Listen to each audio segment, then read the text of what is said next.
confronting another person just before the gunfire. The man in the black t-shirt was critically injured, while the man in the white t-shirt, identified by police sources as 34-year-old Gregory Jackson, has died.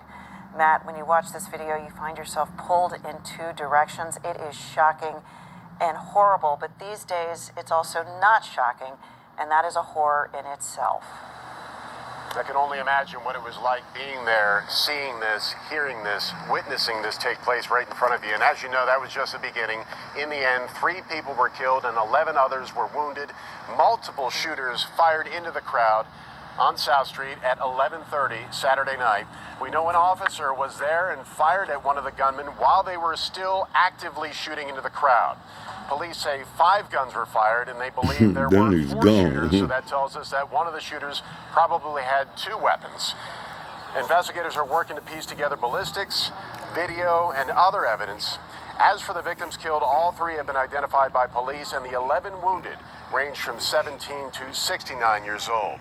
Police sources say 2 of those killed were innocent bystanders.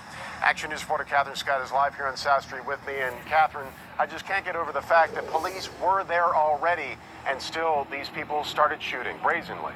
Absolutely. There were officers stationed around the area that night. There were huge crowds of people, which you're about to see in the video.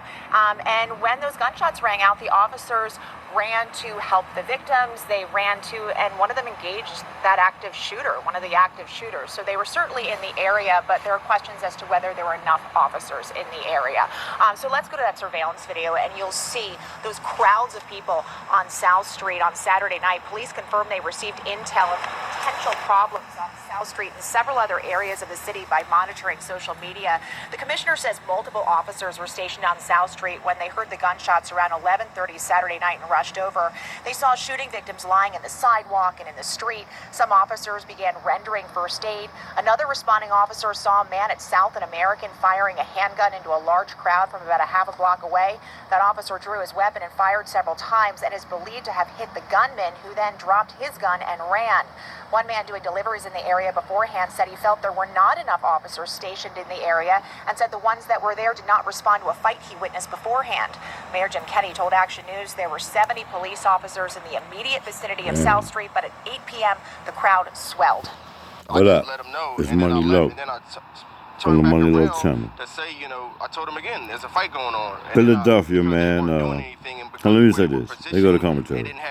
As a gang member, I decided to film it. from the gang-banging capital of the world, Los Angeles, California. We're talking about hundreds and hundreds of people that were out there last night. And I want to say, man, that we were there where we were because our my officers participation were in present to spreading not the only, Crips and Bloods get with I'm a immediate Crip, first and aid or spreading this emergency, gang-banging throughout the United care, States and the but to world. also engage one It's of the, fucked up because what it's becoming to be. active Everybody shooters want to that we saw. gang-bang, man. So Philadelphia definitely got some gang-banging Talk problems. a little bit more about this question of resources and where But I'm they're calling appropriated, and Philadelphia hear more about that coming up at 6:30. Before you Philadelphia. go, Catherine, I mean, you've covered so many of these I want to shootings know, I got a there question for yourself, y'all. and Is there more that black because people these are real in people, these are real Philadelphia, victims, it ruins or is there families, more black people in and we get to the Chicago? point where we are just running out of ways. Like, comment, subscribe to the New Mud No, channel. and that's what I mean. You said Rest in there were peace to those officers on people the that got street killed when this bad out there on happened. How South many Street, people man, were the out South there, Street and yet shooting. it did not dissuade this mass shooting. Like, comment, subscribe. Money Low channel, we out. Thank you, Catherine, for your report. Is there more black people in Chicago, or is there more black people in Philadelphia? Hey, Matt, good morning.